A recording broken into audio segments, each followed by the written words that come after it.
Assalamualaikum warahmatullahi wabarakatuh. Pada kesempatan kali ini, kami dari kelompok 7 Akuntansi Syariah akan menerangkan materi mengenai asuransi syariah. Sebelum kita masuk ke materi, kami akan memperkenalkan anggota dari kelompok 7, yaitu yang pertama Rizky Nita, yang kedua Yudit Bian, yang ketiga Dinda Khairunisa, yang keempat Alifatin Andar, dan yang terakhir adalah Digna Ardelia. Kita langsung masuk ke materi, yaitu yang pertama kita akan membahas mengenai tujuan asuransi syariah.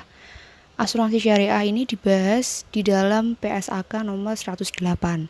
Jadi tujuan asuransi syariah ini adalah untuk mengatur pengakuan, pengukuran, penyajian, dan pengungkapan transaksi asuransi syariah. Selanjutnya kita akan membahas mengenai ruang lingkup dari asuransi syariah ini sendiri. Jadi transaksi asuransi syariah ini adalah transaksi yang terkait dengan kontribusi peserta, surplus dan defisit underwriting, penyisian teknis, dan saldo dana tabaruk. Transaksi asuransi syariah lazimnya dilakukan oleh entitas asuransi syariah. Entitas asuransi syariah di sini adalah seperti yang diatur di dalam peraturan perundang-undangan yang berlaku. Entitas asuransi syariah terdiri atas antara lain seperti contohnya asuransi umum syariah, asuransi jiwa syariah, reasuransi syariah, dan unit usaha syariah dari entitas asuransi dan reasuransi konvensional. Konteks pengaturan dan menggunakan istilah entitas pengelola bagi entitas yang melakukan transaksi asuransi syariah sebagai pengelola dana tabaruk. Yang pertama yaitu akad asuransi syariah jangka pendek dan jangka panjang. Akad asuransi syariah jangka pendek adalah akad asuransi syariah yang memberi proteksi untuk periode sampai dengan 12 bulan atau memberi proteksi untuk periode lebih dari 12 bulan dan memungkinkan penyesuaian persyaratan akad pada ulang tahun polis. Sedangkan akad asuransi syariah jangka panjang adalah akad asuransi syariah selain akad asuransi syariah jangka pendek. Selanjutnya ada dana peserta dan kontribusi peserta. Dana peserta adalah semua dana milik peserta secara individual dan kolektif berupa dana tabaruk dan dana investasi. Sedangkan kontribusi peserta adalah jumlah bruto yang menjadi kewajiban peserta untuk porsi risiko dan ujrah. Selanjutnya ada saldo dana tabaruk. Saldo dana tabaruk adalah akumulasi surplus dan defisit underwriting yang ada dalam dana tabaruk. Sekarang kita lanjut ke karakteristik. Asuransi syariah adalah sistem menyeluruh yang pesertanya mendonasikan sebagian atau seluruh kontribusinya yang digunakan untuk membayar klaim atas risiko tertentu akibat musibah pada jiwa, badan, atau benda yang dialami oleh peserta yang berhak. Donasi tersebut merupakan donasi dengan syarat tertentu dan merupakan milik peserta secara kolektif, bukan merupakan pendapatan entitas pengelola. Prinsip dasar dalam asuransi syariah adalah saling menolong dan saling menanggung antar sesama peserta. Akad yang digunakan dalam asuransi syariah adalah akad tabaruk dan akad tijari. Akad tabaruk digunakan di antara para peserta, sedangkan akad tijari digunakan antara peserta dengan entitas pengelola. Pembayaran dari peserta dapat meliputi kontribusi atau kontribusi dan investasi. Saldo dana tabaruk dibentuk dari kontribusi peserta, hasil investasi dana tabaruk, dan surplus atau defisit underwriting dana tabaruk. Pembayaran manfaat atau klaim asuransi berasal dari dana peserta kolektif yang mana resiko ditanggung secara bersama antar peserta. Bismillahirrahmanirrahim. Assalamualaikum warahmatullahi wabarakatuh. Perkenalkan, saya Rizky Nita Sari NIM 053. Di sini saya akan menjelaskan mengenai pengakuan dan pengukuran. Baik, selanjutnya untuk pengakuan dan pengukuran. Yang pertama ada pengakuan awal. Pengakuan awal itu terdiri dari beberapa. Yang pertama ada kontribusi peserta diakui sebagai pendapatan dana tabaruk dengan ketentuan sebagai berikut. A. Untuk akad asuransi syariah jangka pendek, kontribusi peserta diakui sebagai pendapatan dana tabaruk sesuai periode akad asuransi. B. Untuk akad asuransi syariah jangka panjang, kontribusi peserta diakui sebagai pendapatan dana tabaruk pada saat jatuh tempo pembayaran dari peserta. Yang kedua, ada kontribusi peserta yang diterima. Bukan merupakan pendapatan entitas pengelola karena entitas pengelola merupakan wakil para peserta untuk mengelola dana tabaru dan kontribusi peserta tersebut merupakan milik peserta secara kolektif dalam dana tabaru. Yang ketiga, selain dari kontribusi peserta, perubahan saldo dana tabaru juga berasal dari hasil investasi dana tabaru dan surplus atau defisit underwriting dana tabaru. Entitas pengelola melakukan investasi dari dana tabaru dalam kedudukannya sebagai wakil para peserta, atau jika menggunakan akad wakalah atau mengelola dana, jika menggunakan akad mudharabah atau mudharabah musyarakah.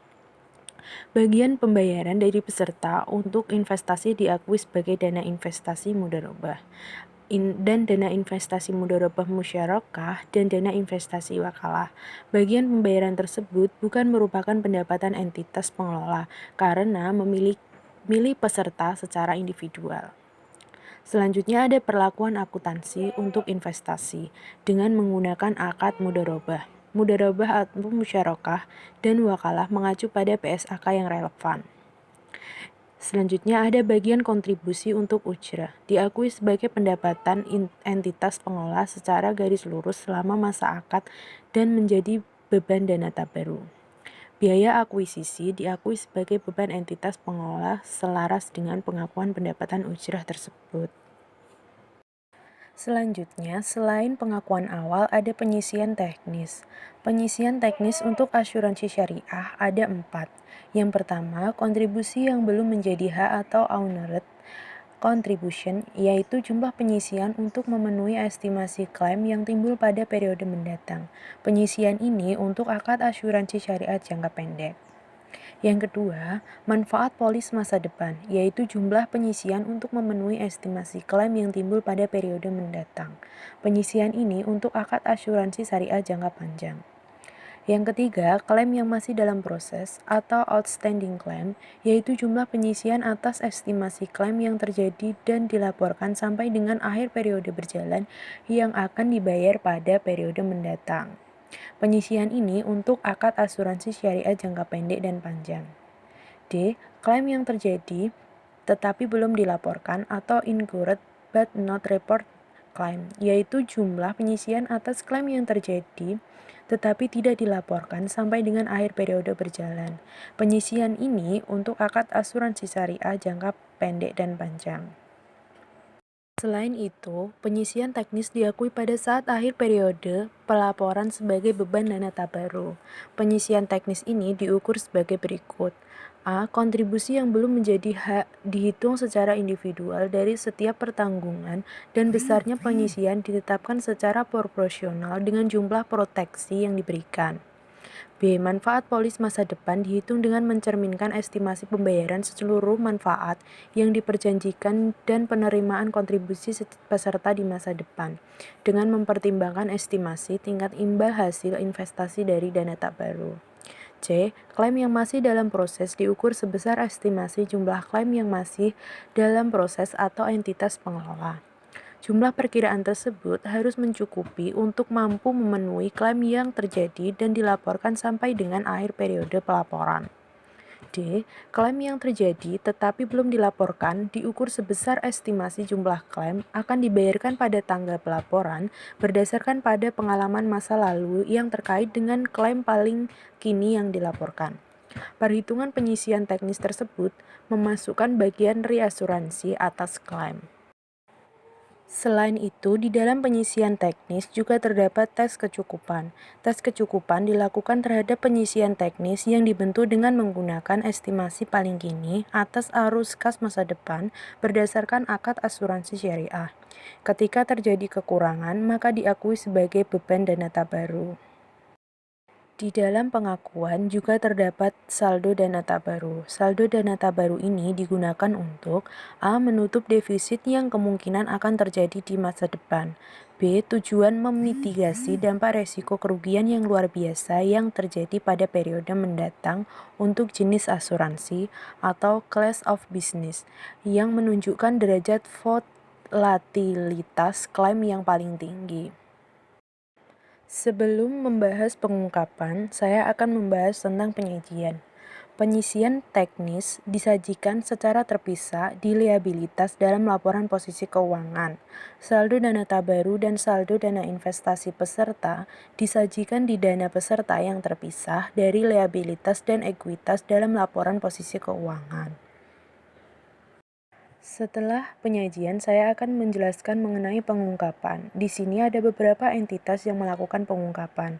Yang pertama, entitas pengelola mengungkapkan informasi terkait kontribusi peserta yang meliputi tetapi tidak terbatas pada A. Kebijakan akuntansi untuk yang pertama, kontribusi yang diterima dan perubahannya. Yang kedua, pembatalan polis asuransi dan konsekuensinya. B. Piutang kontribusi peserta. C. Rincian kontribusi peserta berdasarkan jenis asuransi.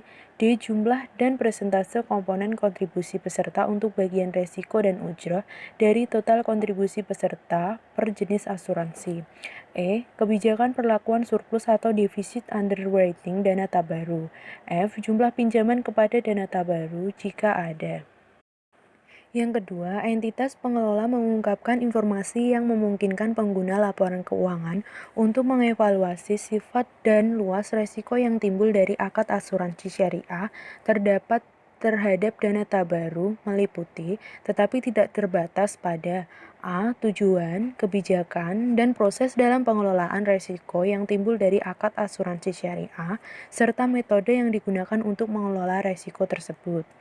B. Informasi tentang resiko asuransi atau baik sebelum dan sesudah mitigasi resiko oleh reasuransi, termasuk informasi tentang yang pertama, analisis sensitivitas resiko asuransi terhadap surplus dan defisit underwriting dana tabaru dan saldo dana tabaru jika terdapat perubahan variabel resiko yang paling mungkin terjadi pada akhir periode pelaporan, serta metode dalam asumsi yang digunakan dalam menyiapkan analisis sensitivitas. Yang kedua, informasi kualitatif tentang sensitivitas serta informasi tentang persyaratan dan ketentuan akad asuransi syariah yang memiliki dampak material terhadap jumlah, waktu, dan ketidakpastian arus kas masa depan dana tabaru.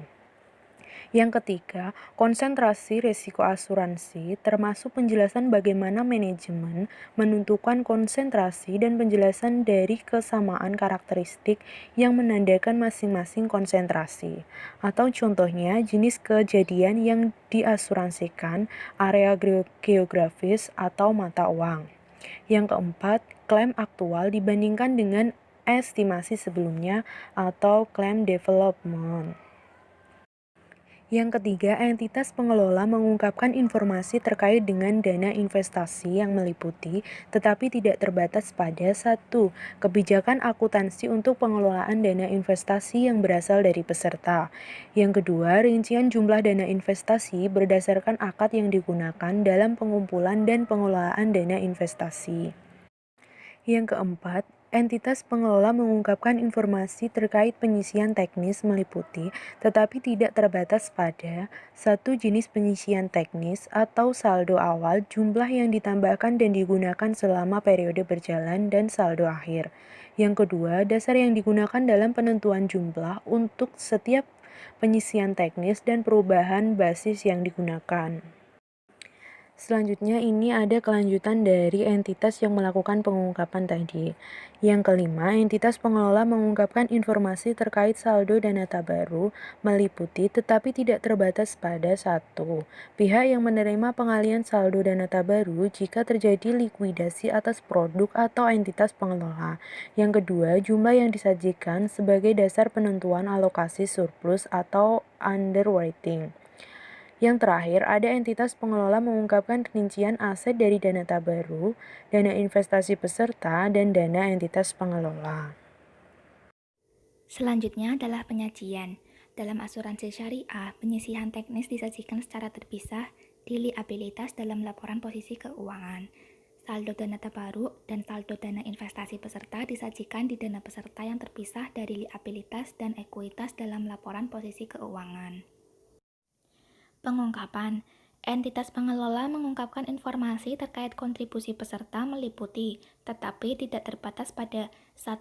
Kebijakan akuntansi untuk A. Kontribusi yang diterima dan perubahannya. B. Pembatalan polis asuransi dan konsekuensinya. 2. Piutang kontribusi peserta. 3. Rincian kontribusi peserta berdasarkan jenis asuransi. 4. Jumlah dan presentase komponen kontribusi peserta untuk bagian risiko dan ujroh dari total kontribusi peserta per jenis asuransi. 5. Kebijakan perlakuan surplus dan defisit underwriting dana tabaruk. 6. Jumlah pinjaman kepada dana tabaruk jika ada. Entitas pengelola mengungkapkan informasi yang memungkinkan pengguna laporan keuangan untuk mengevaluasi sifat dan luas risiko yang timbul dari akad asuransi syariah terhadap dana tabaruk meliputi, tetapi tidak terbatas pada 1. Tujuan kebijakan dan proses dalam pengelolaan risiko yang timbul dari akad asuransi syariah, serta metode yang digunakan untuk mengelola risiko tersebut. 2. Informasi tentang risiko asuransi, baik sebelum dan sesudah mitigasi risiko oleh reasuransi, termasuk informasi tentang A. Analisis sensitivitas risiko asuransi terhadap surplus dan defisit underwriting dana tabaruk dan saldo dana tabaruk jika terdapat perubahan variabel risiko yang mungkin terjadi pada akhir periode pelaporan, serta metode dan asumsi yang digunakan dalam menyiapkan analisis sensitivitas. Entitas pengelola mengungkapkan informasi terkait dengan dana investasi meliputi, tetapi tidak terbatas pada A. Kebijakan akuntansi untuk pengelolaan dana investasi yang berasal dari peserta. B. Rincian jumlah dana investasi berdasarkan akad yang digunakan dalam pengumpulan dan pengelolaan dana investasi. Entitas pengelola mengungkapkan informasi terkait penyisihan teknis meliputi, tetapi tidak terbatas pada A. Jenis penyisihan teknis meliputi saldo awal, jumlah yang ditambahkan dan digunakan selama periode berjalan, dan saldo akhir. B. Jumlah yang digunakan dalam penentuan jumlah untuk setiap penyisihan teknis dan perubahan basis yang digunakan. Selanjutnya, informasi kualitatif tentang sensitivitas, serta informasi tentang persyaratan dan ketentuan akad asuransi syariah yang memiliki dampak material terhadap jumlah, waktu, dan ketidakpastian arus kas masa depan dana tabaruk. C. Konsentrasi risiko asuransi, termasuk penjelasan bagaimana manajemen menentukan konsentrasi dan penjelasan dari kesamaan karakteristik yang menandakan masing-masing konsentrasi. Contohnya, jenis kejadian yang diasuransikan, area geografis atau mata uang, dan yang terakhir, klaim aktual dibandingkan dengan estimasi sebelumnya atau claim development. Entitas pengelola mengungkapkan informasi terkait saldo dana tabaruk meliputi, tetapi tidak terbatas pada A. Pihak yang menerima pengalihan saldo dana tabaruk jika terjadi likuidasi atas produk atau entitas pengelola. B. Jumlah yang dijadikan sebagai dasar penentuan alokasi surplus underwriting. Entitas pengelola mengungkapkan rincian aset dari dana tabaruk, dana investasi peserta, dan entitas pengelola.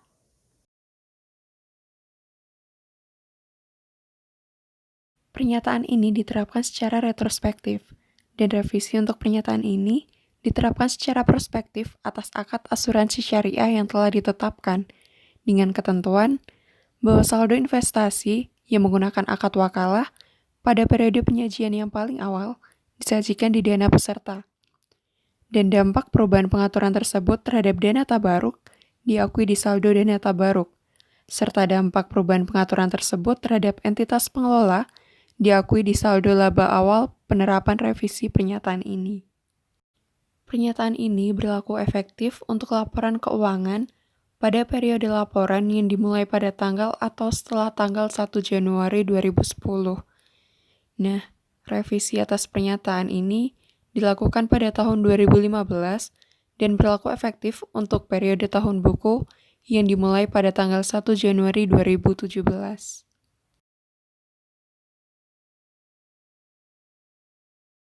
Selanjutnya kami akan membahas mengenai jurnal-jurnal dalam asuransi syariah. Yang pertama ada kontribusi premi. Kontribusi premi adalah jumlah bruto yang menjadi kewajiban peserta untuk porsi resiko dan ujroh. Yang pertama ada penerbitan polis atau asuransi jiwa dengan jurnal debit piutang kontribusi dan kredit penerimaan kontribusi. Dan yang kedua ada debit kenaikan KMP MD atau cadangan baru dan kredit KMP MD atau kewajiban manfaat polis masa depan. Selanjutnya ada penerbitan polis atau asuransi kerugian dengan jurnal debit piutang kontribusi dan kredit penerimaan kontribusi. Selanjutnya penerimaan pembayaran dicatat dengan jurnal debit kas dan kreditnya piutang kontribusi. Jurnal ini merupakan jurnal yang berhubungan dengan akun ujroh yang dibayar atau beban ujroh. Di sini mencakup biaya yang dibebankan dari dana peserta sebagai fee pengelolaan yang digunakan untuk biaya operasional, komisi, dan lain sebagainya. Di sini jurnalnya terbagi menjadi dua, yaitu jurnal untuk penerbitan polis dan juga jurnal untuk pembayaran ujroh. Nah, jurnal untuk penerbitan polis dilakukan dengan mencatat beban ujroh di bagian debit dan juga utang ujroh pengelola di bagian kredit. Sedangkan jurnal untuk pembayaran ujroh dilakukan dengan mencatat utang ujroh pengelola di bagian debit, kas atau bank di bagian kredit. Jurnal ini merupakan jurnal yang berhubungan dengan kontribusi atau premi reasuransi. Di sini mencatat bagian kontribusi yang disajikan ke pihak reasuransi syariah sehubungan dengan kontrak untuk resiko yang pertanggungannya di atas retensi sendiri. Untuk mencatat jurnalnya, dilakukan dengan mencatat kontribusi reasuransi di bagian debit dan utang reasuransi di bagian kredit, serta juga mencatat utang reasuransi di bagian debit dan kas atau bank di bagian kredit. Jurnal yang keempat, ujroh reasuransi diterima atau pendapatan ujroh reasuransi.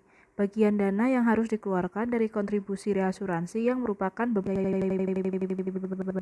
berikut. Piutang ujroh reasuransi debit sebesar sekian, dan kreditnya ujroh reasuransi diterima sebesar sekian. Lalu ada kas atau bank debit sebesar sekian, dan piutang ujroh reasuransi kredit sebesar sekian.